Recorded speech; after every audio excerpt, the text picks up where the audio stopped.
കവികളൊക്കെ പറയുന്ന കണക്ക് പുലരി ചിതറിച്ചതിനൊക്കെ സന്ധികൾ ശേഖരിക്കും. അത് ശരിയാണ്. നമുക്കറിയാം, പുലരിയിൽ ഇങ്ങനെ എല്ലാവരും ചിതറുകയാണ്. കിളികൾ അതിന് മരച്ചില്ലയിൽ നിന്ന് പറന്നു പോകുന്നു. മനുഷ്യരിങ്ങനെ ഏതൊക്കെ ഇടങ്ങളിലേക്ക് യാത്രയിൽ ഏർപ്പെടുന്നു. പക്ഷേ സന്ധ്യയാകുമ്പോൾ കിളികൾ മടങ്ങി വരുന്ന കണക്ക് മനുഷ്യരും മടങ്ങി വരികയാണ്. പുലരി ചിതറിക്കുന്നതൊക്കെ സന്ധ്യ വീണ്ടെടുക്കുന്നു.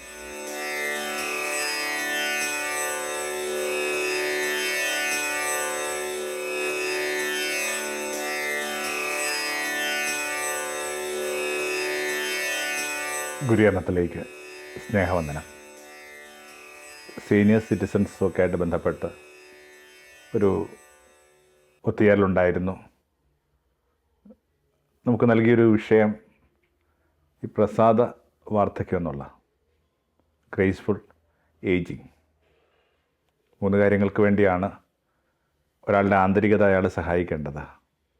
1, അർത്ഥപൂർണമായ യൗവനം. 2, പ്രസാദപൂർണമായ വാർദ്ധക്യം. 3, ശാന്തമായ കടന്നുപോകൽ, ഡിപ്പാർച്ചർ. ഇത് 3ഉം ഒന്നൊന്നിനോട് ബന്ധപ്പെട്ട് നിൽക്കുക. എന്താണ് ഈ ഗ്രേസ്ഫുൾ ഏജിങ്ങിൽ നിന്നൊക്കെ ഏറ്റവും നല്ല സൂചനകൾ നമുക്ക് വേദപുസ്തകത്തിൽ ലഭിക്കുന്നുണ്ട്. ഒരു 3-4 പേരുടെ സായന്തനങ്ങളൊന്ന് ഓർമ്മയിലേക്ക് കൊണ്ടുവന്നാൽ നല്ലതാണ്. ഒന്നിങ്ങനെ അബ്രഹാമായിട്ട് ബന്ധപ്പെട്ട ഒരു തിരുവചനം, ഉൽപ്പത്തി 12:2.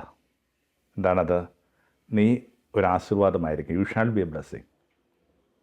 നിങ്ങൾ ആശീർവാദം പറയുന്നതല്ല, കാലാന്തരം നിങ്ങൾ തന്നെ ആശീർവാദമായി പരിണമിക്കും. വീടിനകത്തൊക്കെ വയോധികരായ മനുഷ്യരുള്ളവർക്ക്, അവരുമൊത്ത ദിനങ്ങൾ ചിലവഴിച്ച ഓർമ്മയുള്ളവർക്കൊക്കെ ആ വാക്കിൻ്റെ പൊരുൾ പിടുത്തം കിട്ടും. എന്തൊരു ആശീർവാദമാണ് ഈ വയോധികനായൊരു വ്യക്തി നമ്മുടെ ഭവനത്തിൽ നൽകിക്കൊണ്ടിരുന്നത്. അപ്പനും അമ്മയൊക്കെ കടന്നുപോയി കഴിയുമ്പോഴാണ് അത് കൃത്യമായിട്ട് വെളിപ്പെട്ട് കിട്ടിയത്. കാര്യമായിട്ട് ഒന്നിനകത്തും എൻഗേജായിരുന്നില്ല. 2 പേരും കടന്നു പോകുന്നതിന് ഏതാനും വർഷങ്ങൾക്ക് മുമ്പ് തൊട്ട് ഇങ്ങനെ കിടക്കയിൽ തന്നെയായിരുന്നു. മുറിക്ക് പുറത്തൊരു ജീവിതം ഉണ്ടായിരുന്നില്ല.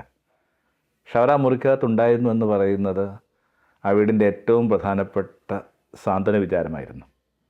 വീട് സജീവമായി നിന്നിരുന്നത്, വീട്ടിലേക്ക് മനുഷ്യരെത്തിക്കൊണ്ടിരുന്നതൊക്കെ അവരുടെ ഒരു സാന്നിധ്യത്തിലായിരുന്നു. ഇപ്പോൾ അവരൊക്കെ ഇല്ലാതെയാകുമ്പോഴേക്കും ആ വീട്ടിലേക്കുള്ള വഴി ഇങ്ങനെ പുല്ലുമൂടുകയാണ്.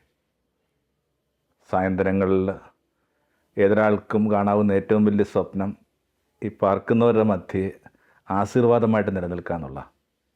അത് പിടുത്തം കിട്ടിയതുകൊണ്ടാണ് എല്ലാ പ്രധാനപ്പെട്ട ചടങ്ങുകൾക്കകത്തും നമ്മൾ ശ്രദ്ധിക്കാറുണ്ട്, ആരെങ്കിലുമൊക്കെ ഒരാളെ ഇങ്ങനെ കൈക്ക് പിടിച്ച് ആരോ ഒക്കെ കൂട്ടിക്കൊണ്ട് വരുന്നുണ്ട്. ഇവിടെ നടക്കുന്ന പല കാര്യങ്ങളും എന്തെന്ന് പിടുത്തം കിട്ടാൻ പറ്റുന്ന മാനസികാരോഗ്യം പോലും വേണമെന്നില്ല. എന്നിട്ടും ഈ ചടങ്ങിൻ്റെ ഏതോ ഒരിടത്തിൽ അവരിങ്ങനെ ഒരു കസേരയിൽ ഇരിക്കുന്നുണ്ടെന്ന് പറയുന്നത് എന്തൊരു ആശീർവാദമായിട്ടാണ് നമുക്ക് മാറുന്നത്. U shall be a blessing. രണ്ടാമതായിട്ട് ദാവീദിൻ്റെ വാർദ്ധക്യകാലത്തെ കുറിച്ച് വേദപുസ്തകം പറയുന്നത് ഒന്ന് ഓർമ്മയിലേക്ക് കൊണ്ടുവന്നാൽ നല്ലതായിരിക്കും. ദാവീദിന് യൗവനമെന്ന് പറയുന്നത് അത്ര ശുദ്ധമായ, അത്ര ഏകാഗ്രമായൊരു യൗവനമെന്നായിരുന്നില്ല. അയാളിങ്ങനെ കൃത്യമായൊരു ഭക്തനായ മനുഷ്യനായിരുന്നു. പക്ഷേ ആ ഭക്തിക്ക് നിരക്കുന്ന ഒരു ധാർമ്മികതയോ ആ ഭക്തിക്ക് നിരക്കുന്ന ഒരു ശുദ്ധിയോ ഒക്കെ ഇല്ലാതെ അയാളുടെ യൗവനം അയാളുടെ കയ്യിൽ നിന്ന് ഇങ്ങനെ വഴുതിപ്പോയി. പക്ഷേ സായന്തനത്തിന് ഇതിനകത്തെല്ലാം വീണ്ടെടുപ്പുണ്ടാകും. കവികളൊക്കെ പറയുന്ന കണക്ക് പുലരി ചിതറിച്ചതിനൊക്കെ സന്ധികൾ ശേഖരിക്കും. അത് ശരിയാണ്. നമുക്കറിയാം, പുലരിയിൽ ഇങ്ങനെ എല്ലാവരും ചിതറുകയാണ്. കിളികൾ അതിന് മരച്ചില്ലയിൽ നിന്ന് പറന്നു പോകുന്നു. മനുഷ്യരിങ്ങനെ ഏതൊക്കെ ഇടങ്ങളിലേക്ക് യാത്രയിൽ ഏർപ്പെടുന്നു. പക്ഷേ സന്ധ്യയാകുമ്പോൾ കിളികൾ മടങ്ങി വരുന്ന കണക്ക് മനുഷ്യരും മടങ്ങി വരികയാണ്. പുലരി ചിതറിക്കുന്നതൊക്കെ സന്ധ്യ വീണ്ടെടുക്കുന്നു. അപ്പോൾ ഇയാളുടെ പുലരിയിൽ ചിതറിപ്പോയതൊക്കെ ഇയാളുടെ സന്ധ്യയിൽ ഇയാൾ വീണ്ടെടുക്കുകയാണ്. ഒരു 3 കൃത്യമായ സൂചനകൾ നമുക്ക് ലഭിക്കുന്നുണ്ട്. ഒന്ന്, ഈ മനുഷ്യൻ്റെ ഒരു ഫിലോസഫിക്കൽ ലൈഫുണ്ട്. അയാളുടെ ജീവിതത്തോട് പുലർത്തുന്ന ഒരു കുലീനമായൊരു ഒരു സാത്വിക ഒരു ബോധം. ഈ മനുഷ്യൻ ഇങ്ങനെ യാത്രയിലായിരിക്കുമ്പോൾ ആരോ ഇയാളെ ഇങ്ങനെ കണ്ണു പൊട്ടുന്ന ചീത്ത വിളിക്കുക. ഇയാളുടെ അനുചരണം താങ്ങാൻ പറ്റിയില്ല. ഊരിയ വാളുമായിട്ട് മുമ്പോട്ട് കുതിക്കുമ്പോൾ ദാവീദ് അയാളെ തടഞ്ഞുകൊണ്ട് പറഞ്ഞു, എന്നോട് അപ്രകാരം സംസാരിക്കണമെന്ന് ദൈവം അവനെ പറഞ്ഞേൽപ്പിച്ചിട്ടുണ്ടെങ്കിൽ എതിർക്കാൻ നമ്മളാരാ? ഒരു പ്രത്യേക ഘട്ടത്തിൽ നമുക്ക് വെളിപ്പെട്ട് കിട്ടുന്നൊരു കാര്യം ഇതാണ്. നമ്മുടെ ജീവിതത്തിലേക്ക് കടന്നു വന്ന പല വ്യക്തികളും അവരിൽ തന്നെ അത്ര പ്രധാനപ്പെട്ട ആൾക്കാരല്ല. അവരിങ്ങനെ ഇൻസ്ട്രുമെൻ്റ് ആയിരുന്നു. അവരിങ്ങനെ ഏതൊക്കെയോ കാര്യങ്ങൾക്ക് വേണ്ടി നമ്മുടെ ജീവിതത്തിലേക്ക്, നമ്മുടെ ഡിസൈനിൻ്റെ ഭാഗമായിട്ട് നമ്മുടെ ജീവിതത്തിലേക്ക് പ്രവേശിച്ച മനുഷ്യരാണ്. ഈ ഒരു ബോധം തരുന്ന ഒരു വല്ലാത്തൊരു സാത്വികതയുണ്ട്, വല്ലാത്തൊരു വിവേകമുണ്ട്.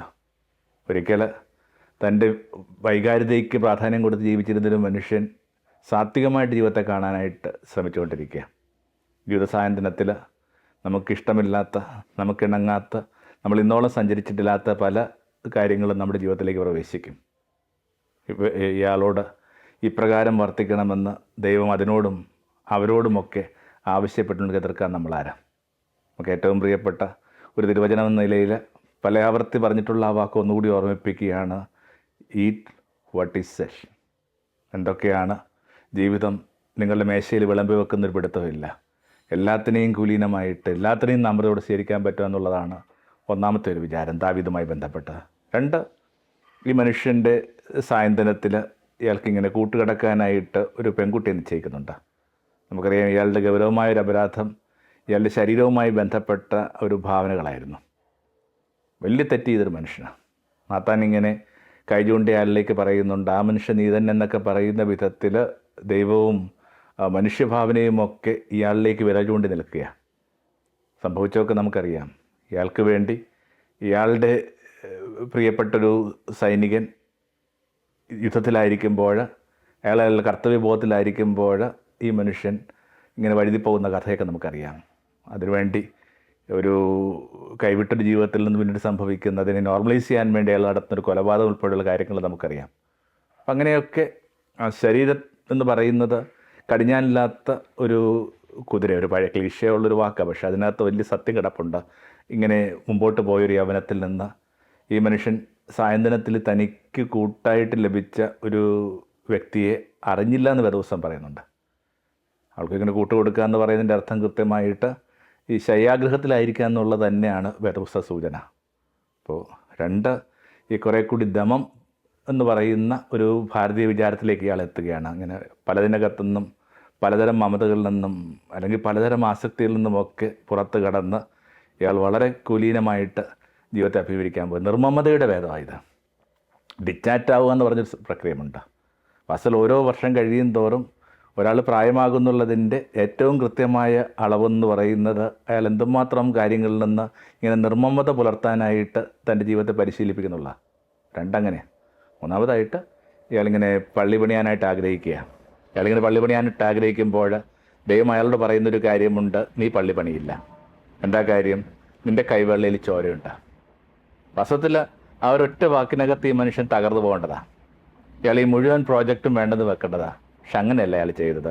അയാളിങ്ങനെ പള്ളി പണിയാൻ ആവശ്യമായിട്ടുള്ള എല്ലാ കാര്യങ്ങളും, എല്ലാ വസ്തുവകകളും, എല്ലാ കല്ലുകളും ശേഖരിച്ച് വെക്കുക. പിന്നീട് വേദപുസ്തകം പറയുന്നുണ്ട്, സോളമൻ അതെടുത്ത് ഇങ്ങനെ അസംബിൾ ചെയ്യേണ്ട ബാധ്യത മാത്രമേ ഉണ്ടായിരുന്നുള്ളൂ. നമ്മൾ ദിവസത്തിൽ വായിച്ചെടുക്കുന്ന കണക്ക് ഈ പണിയിൽ നടത്തുന്ന ശബ്ദം പോലും കേൾക്കാൻ്റെ ആവശ്യമില്ലാത്ത വിധത്തിൽ, പണിയായുധങ്ങളുടെ ഇടപെടൽ പോലും ആവശ്യമില്ലാത്ത വിധത്തിൽ കൃത്യമായിട്ട് കാര്യങ്ങൾ കരുതി വെച്ചിട്ടുണ്ടായിരുന്നു. ചെത്തിമിനുക്കിയ കല്ലുകളായിരുന്നു എന്നാണ് പറയുക. അപ്പോൾ മൂന്നാമത്തെ ഇങ്ങനെയുള്ളൂ, പല കാര്യങ്ങളും നമ്മൾ തന്നെ പൂർത്തീകരിക്കണമെന്നുള്ളൊരു ശാഠ്യം ഈ വാർദ്ധക്യത്തിൽ പതുക്കെ കൈവിട്ട് കളയുകയാണ്. നമ്മുടെ മക്കളിലൂടെ പൂർത്തിയാക്കേണ്ട ചില കാര്യങ്ങളുണ്ട്. മക്കളുടെ ജീവിതത്തെ മുമ്പോട്ട് കൊടുക്കാൻ വേണ്ട പ്രേരണയും അവർക്ക് വേണ്ടി എന്ത് ശേഖരിച്ച് വെക്കുന്നൊക്കെ ഉള്ള ആത്മീയമായ മൂല്യങ്ങൾ ഉൾപ്പെടെയുള്ള കാര്യങ്ങളാണ് ഈ പറയുന്നത്. അല്ലെന്നൊക്കെ പറയുമ്പോൾ ഈ നിലനിൽക്കുന്നവയ്ക്ക് വേണ്ടി നിങ്ങൾ കരുതി വെക്കുന്ന കാര്യങ്ങളെന്നുള്ളതാണ്. അപ്പോൾ ചുരുക്കത്തിൽ എന്തുമാത്രം ഇങ്ങനെ കൈവിട്ടു പോയ ഒരു യവനമായിരുന്നെങ്കിലും ഇയാളുടെ സായന്തനം എന്ന് പറയുന്നത് ശുദ്ധീകരിക്കപ്പെട്ടതാണ്. ഇയാളിങ്ങനെ വളരെ ഫിലോസഫിക്കലാകുന്നു, വളരെ നിർമ്മമതയുടെ വേദം പരിശീലിക്കുന്നു, പിന്നെ കൃത്യമായിട്ടിങ്ങനെ ഒപ്റ്റിമിസമാണ്. അടുത്ത തലമുറയ്ക്ക് കാര്യങ്ങൾ കുറേ കൂടി ഭംഗിയായിട്ട് ചെയ്യാൻ പറ്റും. എല്ലാം നമ്മളോടൊപ്പം അവസാനിച്ചെന്ന് പറയുന്ന ഒരു മീൻ വേൾഡ് സിൻഡ്രോമിൻ്റെ ഇരയായിട്ട് മാറുക എന്ന് പറയുന്നത് വാർദ്ധക്യത്തിൽ എല്ലാവരെയും കാത്തിരിക്കുന്നൊരു ചതിക്കുഴിയാണ്. ഇവിടെ കൊണ്ട് എല്ലാ കാര്യങ്ങളും അവസാനിക്കുകയാണ്. ഇതിലൊന്നും അവസാനിക്കാൻ പോകുന്നില്ല. ലോകം ഇങ്ങനെ മുമ്പോട്ട് പോയിക്കൊണ്ടിരിക്കും, കാലം ഇങ്ങനെ മുമ്പോട്ട് പോയിക്കൊണ്ടിരിക്കും. യോഹന്നാൻ സുവിശേഷത്തിൻ്റെ ആരംഭത്തിൽ പറയുന്ന കണക്ക് എനിക്ക് പിന്നാലെ വരുന്നവൻ്റെ ചെരുപ്പിൻ്റെ വാറഴിക്കാൻ പോലും എനിക്ക് യോഗ്യതയില്ല. വരുന്ന തലമുറ കുറേ കൂടി മെച്ചപ്പെട്ട ഒരു പ്രകാശവും ബോധവുമൊക്കെ ഉള്ള തലമുറയായിരിക്കും. അപ്പോൾ അവർക്ക് വേണ്ടി ചില കാര്യങ്ങൾ കരുതി വെക്കുക, അവരെ മുമ്പോട്ട് പോകാൻ പ്രേരിപ്പിക്കുക എന്നുള്ളതൊക്കെയാണ് ഈ 3 ഇൻസിഡൻസിലൂടെ നമുക്ക് വെളിപ്പെട്ട് കിട്ടുന്ന ദാവീദിൻ്റെ ഗ്രേസ്ഫുൾ ഏജിങ്ങിൻ്റെ പാഠങ്ങൾ. ഇനി പുതിയ നിയമത്തിൽ നിന്ന് 2 പേരെക്കുറി വെറുതെ ഒന്ന് ഓർമ്മിച്ചെടുക്കുക. അത് സിമെയോൻ പത്രോസാണ്. അല്ലെങ്കിൽ കൃത്യമായിട്ട് തനിക്ക് വേണ്ടി തീരുമാനങ്ങൾ എടുക്കുകയും കൃത്യമായിട്ട് ഓരോ കാര്യങ്ങളിലേക്കും മുൻപന്തിയിലേക്ക് വന്നുകൊണ്ടിരിക്കുന്ന മനുഷ്യനാണ്. എല്ലായിടത്തും അയാളുടെ ബിഹേവിയർ നമ്മൾ അങ്ങനെ മനസ്സിലാക്കുന്നത്. അങ്ങനെ എല്ലാ കാര്യങ്ങൾക്കകത്തും താൻ പറയുന്ന കാര്യങ്ങൾ തന്നെ ശരിയെന്ന് കരുതുകയും എല്ലാവരെക്കാൾ ആദ്യം അഭിപ്രായങ്ങൾ പറയുകയും എല്ലാവർക്കും വേണ്ടി തീരുമാനിക്കുകയും ഒക്കെ ചെയ്തുകൊണ്ടിരുന്ന ഈ മനുഷ്യനോട് യേശു വളരെ സമാധാനത്തിലൊരു കാര്യം പറഞ്ഞു കൊടുക്കുന്നുണ്ട്. ശിമയോനെ, ഇന്ന് നീ നിനക്ക് ഇഷ്ടമുള്ളത്തേക്ക് മനുഷ്യരെ കൂട്ടിക്കൊണ്ട് പോകുന്നു, മനുഷ്യരെ നയിക്കുന്നു. എന്നാൽ നാളെ ഒരു കാലം വരും, മറ്റുള്ളവർ നിനക്ക് വേണ്ടി അരമുറുക്കുകയും നിനക്കിഷ്ടമില്ലാത്തിടത്തേക്ക് നിന്നെ വലിച്ചിഴച്ചു കൊണ്ടുപോകുന്ന കാലം വരും. എന്തൊരു മുന്നറിയിപ്പാണ് ഓരോരുത്തർക്കും വേണ്ടി കരുതി വച്ചിരിക്കുന്നത്. ഓർത്തുകൊള്ളണം. ഈ കഥകളിലും നമുക്ക് മനസ്സിലായിട്ടുള്ള ചിത്രീകരണങ്ങളിലും ഒക്കെ പറയുന്ന കണക്ക് ഈ പീറ്റർ വയോധികനായ മനുഷ്യനൊന്നുമല്ല യേശു കടന്നു പോകുമ്പോൾ. പീറ്ററും ചെറുപ്പമാണ്, പക്ഷേ യേശുവിനേക്കാൾ ചെറുപ്പമാണെന്നുള്ളതൊക്കെയാണ് പഠനങ്ങൾ പറയുന്നത്. അപ്പോൾ ഒരു ചെറുപ്പക്കാരന് കിട്ടുന്ന ഒരു ഏറ്റവും നല്ല മുന്നറിയിപ്പ് ഇതാണ്: ഒരു കാലം വരും, ഈ ഷിഫ്റ്റ് ഓഫ് പവർ, എല്ലാ കാര്യങ്ങൾക്കകത്തും നിങ്ങളുടെ ചില തീരുമാനങ്ങളും നിങ്ങളുടെ ചില അധികാര കേന്ദ്രങ്ങളുമൊക്കെ ഇങ്ങനെ മാറ്റി ചിന്തിക്കേണ്ട ഒരു കാലം വരും. എന്തൊരു റിയലിസ്റ്റിക്കായൊരു ബോധം അത്. ഒരു വീടിനകത്ത് പോലും ഈ ഷിഫ്റ്റ് ഓഫ് പവർ എന്ന് പറയുന്നൊരു കാര്യം പലപ്പോഴും നമുക്ക് താങ്ങാൻ പറ്റുന്നില്ല. ചിലപ്പോൾ ഇങ്ങനെ ആലോചിക്കാറുണ്ട്. ചിലപ്പോൾ വളരെ ലളിതവൽക്കരിച്ച് ഈ കാര്യങ്ങളെ പറയുന്ന കണക്ക് തോന്നിയാൽ പോലും പലപ്പോഴും അതതിൻ്റെ ശരിയാണ്. ഒരു വീടിനകത്ത് ഒരു മരുമകൾക്കും അമ്മായിയമ്മയ്ക്കും ഇടയിലുള്ള തർക്കം പോലും വാസ്തവത്തിൽ ഈ ഷിഫ്റ്റ് ഓഫ് പവറാണ്. താൻ ഇത്രയും കാലം എല്ലാ കാര്യങ്ങളും തീരുമാനിച്ചുകൊണ്ടിരുന്ന, താൻ ഇത്രയും കാലം കൃത്യമായിട്ട് പൂർണ്ണമായിട്ടും പെരുമാറിക്കൊണ്ടിരിക്കുന്ന അടുക്കളയെന്ന് പറയുന്ന ഒരു ചെറിയ രാജ്യത്തിലേക്ക് ഒരു ഇൻട്രൂഡർ പ്രവേശിക്കുന്നതാണ് ഈ സ്ത്രീക്ക് തോന്നിക്കഴിഞ്ഞാൽ പിന്നെ മുമ്പോട്ടുള്ള ജീവിതം എളുപ്പമല്ല. അപ്പോൾ എവിടെയെങ്കിലും വെച്ച് ഒരാൾ ഈ ഗ്രേസ്ഫുള്ളായിട്ട് ഏജ്ഡ് ആവുക എന്നൊക്കെ പറയുമ്പോൾ അയാളുടെ യാഥാർത്ഥ്യബോധം അയാളോട് പറയണം, ഇനി പല കാര്യങ്ങളും മറ്റുള്ളവർക്ക് തീരുമാനിക്കാനായിട്ട് വിട്ടുകൊടുക്കണം. അവർ ഒരിക്കലും മോശമായ ഒന്നിലേക്ക് നിങ്ങളെ വലിച്ചു കൊണ്ടുപോവുകയില്ല. പത്രോസിൻ്റെ മരണവുമൊക്കെ ആയിട്ട് ബന്ധപ്പെട്ടൊരു റെഫറൻസൊക്കെ ആയിട്ടാണ് ഇതിന് പാരമ്പര്യങ്ങളിൽ ഗണിക്കപ്പെടുന്നത്. നമുക്കറിയാം, ഈ മനുഷ്യൻ്റെ 2-ാം നൂറ്റാണ്ട് തൊട്ടുള്ള രേഖകളിൽ അങ്ങനെയാണ് പറയുന്നത്. ഈ മനുഷ്യനെ കുരിശുമരണത്തിന് വിധേയമാക്കുകയും ഈ തലകീഴ്മേലായിട്ട് കുരിശിൽ തറക്കുകയൊക്കെ ചെയ്ത കഥയൊക്കെ നമുക്കറിയാം. അപ്പോൾ ആ മരണവുമായിട്ട് ബന്ധപ്പെട്ട ഡയറക്റ്റ് സൂചനയായിട്ടാണ് പലരും ഇതിനെ ഇപ്പോഴും പരിഗണിച്ചുകൊണ്ടിരിക്കുന്നത്. ഇത് വളരെ മനുഷ്യാവസ്ഥയുമായിട്ട് ബന്ധപ്പെട്ട ഏറ്റവും കൃത്യമായ മുന്നറിയിപ്പാണ്. ഓരോരോ കാര്യങ്ങൾ മറ്റുള്ളവർ നിങ്ങൾക്ക് വേണ്ടി നിശ്ചയിക്കുന്നൊരു കാലത്തിലേക്ക് പ്രവേശിക്കുന്നതിന് മുമ്പായിട്ട് ആദ്യം ആവശ്യമുള്ളത് ഈ അവനവനെന്ന് പറയുന്നൊരു കാര്യം ഇല്ലാതാകാനായിട്ട് പരിശീലിപ്പിക്കുക എന്നുള്ള ശക്തമായ അവനവനെന്ന് പറയുന്ന അഹബോധത്തിന് വലിയ വില നമ്മൾ വാർദ്ധക്യത്തിൽ കൊടുക്കേണ്ടതായിട്ട് വരും. വാർദ്ധക്യത്തിൽ മനുഷ്യൻ അനുഭവിക്കുന്ന ഏറ്റവും വലിയ വിഷമവും ഏറ്റവും വലിയ പരാതിയും അവർ തന്നെ ഊട്ടി വളർത്തിയ ഈ അഹവുമായിട്ട് ബന്ധപ്പെട്ടതാണ്. അപ്പോൾ കുറേ കൂടി തൂവൽക്കനമുള്ള ഒരു സായന്തനം ഉണ്ടാവണം. അതിന് യേശു പഠിപ്പിച്ചൊരു പാഠമുണ്ട്. അതിങ്ങനെ വാർദ്ധക്യമായിട്ട് ബന്ധപ്പെട്ടൊരു പാഠമല്ല, എല്ലാത്തിനകത്തും പ്രധാനപ്പെട്ട പാഠമാണ്. ഇങ്ങനെ ആരെങ്കിലും എന്നെ അനുഗമിക്കാൻ ആശിക്കുന്നുണ്ടെങ്കിൽ അവൻ തന്നെ ഉപേക്ഷിക്കട്ടെ. തന്നെ ഉപേക്ഷിക്കുന്നവർക്ക് മാത്രം പിടുത്തം കിട്ടുന്ന, അവർക്ക് മാത്രം സരളമായിട്ട് ഏർപ്പെടാൻ പറ്റുന്ന ഒരു മുന്നറിയിപ്പാണിത്. മറ്റുള്ളവർ നാളെ നിങ്ങൾക്ക് വേണ്ടി ചില കാര്യങ്ങൾ നിശ്ചയിക്കും. ഇനി സായന്തനത്തിൽ മരിച്ച ഒരു ശിഷ്യനെ ഉള്ളെന്നാണ് പറയുന്നത്, വാർദ്ധക്യത്തിൽ മരിച്ച. ബാക്കിയുള്ള എല്ലാവരും കൊല്ലപ്പെടുകയും ഒരാൾ ആത്മഹത്യം ചെയ്ത് നമുക്കറിയാം. അത് യോഹന്നാനാണ്. അയാളുടെ സായന്തനം എന്ന് പറയുന്നത് അത്ര സന്തുഷ്ടമായൊരു സായന്തനമായിരുന്നില്ല. പാത്മസ് എന്ന് പറയുന്ന ഒരു ദ്വീപിലേക്ക് ഇയാളെ നാട് കടത്തുന്നു. പാത്മസ് എന്ന് പറയുന്നത് അക്കാലത്ത് നിർമ്മാണ പ്രവർത്തനങ്ങൾക്ക് ആവശ്യമായിട്ടിരുന്ന പാറയൊക്കെ പൊട്ടിച്ചുകൊണ്ടിരുന്നൊരു നാട്. അതിൻ്റെ അർത്ഥം ഇങ്ങനെ കാറ്റ് കൊള്ളാനോ ചൂണ്ടയിടാനോ വേണ്ടിയല്ല ഈ വയോധികനെ അവിടേക്ക് കൊണ്ടുപോകുന്നത്, മറിച്ച് പാറ പൊട്ടിക്കാൻ വേണ്ടിയാണ്. എന്നിട്ടും ഒരു കയ്പുമില്ലാതെ ഈ മനുഷ്യൻ തൻ്റെ സായന്തനത്തിൽ കടന്നു പോവുകയാണ്. Complaint is an insult to God. നമ്മൾ പലപ്പോഴും പറയുന്നൊരു വിചാരം അതാണ്, ഈ ഒന്നിനോടും പരാതിയില്ലാതെ ജീവിക്കുക. കാരണം പരാതി എന്ന് പറയുന്നത് ആ ദൈവത്തോട് നിങ്ങൾ പുലർത്തുന്നൊരു അപമാനമാണ്. ഒരു പരാതിയുമില്ലാതെ കടന്നുപോയൊരു സായന്തനത്തിൻ്റെ ഓർമ്മയായിട്ട് കൂടി ജോൺ എന്ന് പറയുന്ന വാർദ്ധക്യത്തിലും കടന്നുപോയ ഒരു ശിഷ്യനെ ഓർത്തെടുത്താൽ നല്ലതാണ്. ഒടുവിൽ അയാൾക്ക് സംഭവിച്ച മാറ്റം കൂടി നമ്മൾ ഓർമ്മയിൽ സൂക്ഷിക്കണം. എന്താണത്? അയാളിങ്ങനെ ഒറ്റ വാക്കായിട്ട് ചുരുങ്ങിയ വാർദ്ധക്യത്തിൽ അയാൾ ഒറ്റ പദം മാത്രമേ പറയുമായിരുന്നുള്ളൂ, സ്നേഹം. ആ വാക്ക് അഗാപ്പ് എന്നൊരു വാക്കാണ്. ഗ്രീക്ക് ഭാഷയിൽ സ്നേഹത്തിന് വേണ്ടി പല പദങ്ങൾ ഉപയോഗിക്കുന്നുണ്ട്. അതിൽ നിർമ്മല സ്നേഹത്തിൻ്റെ പദമായിട്ടാണ് അഗാപ്പ് ഉപയോഗിക്കുന്നത് നമുക്കറിയാം. ആ ഒറ്റ പദത്തിലേക്ക് ജീവിതം ചുരുങ്ങുമ്പോഴാണ് ആ പൂർണ്ണാർത്ഥത്തിൽ ഈ ഗ്രേസ്ഫുൾ ഏജിങ് എന്ന് പറഞ്ഞൊരു പ്രക്രിയ സംഭവിക്കുക. മറ്റൊരു വാക്കിൽ പറഞ്ഞെന്നാൽ അത് നമ്മൾ കണ്ടെത്തുകയോ നമ്മൾ രൂപപ്പെടുത്തുകയോ ചെയ്യുന്ന ഒരു ജീവിത രീതിയല്ല, പിന്നെയോ പ്യുവർ ഗ്രേസ്. വാർദ്ധക്യം സംതൃപ്തമാകുക, വാർദ്ധക്യം പ്രസാദകരമാകുക എന്നൊക്കെ പറയുന്നത് വെറുതെ കൃപ മാത്രമാണ്. കാരണം അത്രയും ഗ്രേസ്ഫുൾ ഏജിങ് ഉണ്ടായി മനുഷ്യനെക്കുറിച്ച് വേദപുസ്തകം പറയുന്നത് ഇങ്ങനെയാണ്: ഒന്ന്, അയാൾ സദാ ഇങ്ങനെ യേശുവിൻ്റെ വക്ഷസ്സിനോട് ചേർന്ന് കിടന്നു. 2, അയാൾക്കിങ്ങനെ യേശുവിൻ്റെ പിളർക്കപ്പെട്ട നെഞ്ചിലേക്ക് കാഴ്ച കിട്ടി. മരിച്ചിട്ടും പ്രവഹിച്ചു കൊണ്ടിരിക്കുന്ന ഒരു അരുവി എന്ന് പറയുന്നതിൻ്റെ അർത്ഥം എന്താണ്? Pure grace.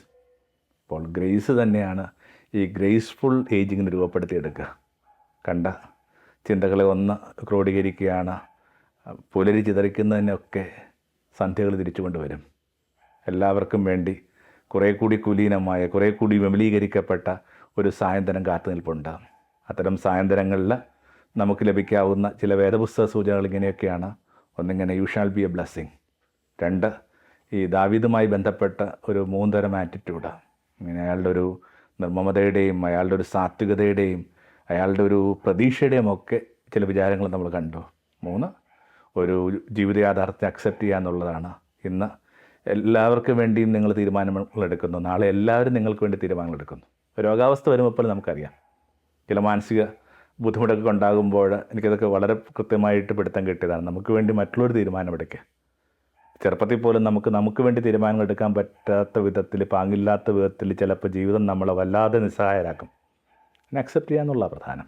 അവസാനമായിട്ട് ഈ ജോണിനെ കണക്ക് പരാതിയില്ലാത്ത ഒരു സായന്തനം. ആ പരാതിയില്ലാത്ത സായന്തനത്തിൽ നിങ്ങളുടെ ജീവിതം ഒറ്റ വാക്കിലേക്ക് ചുരുങ്ങിയാണ്: സ്നേഹം. സ്നേഹം മാത്രം. Thank you. തമോന്മുഖം ജീവിതം പ്രഭാമയം സന്നിധാനം.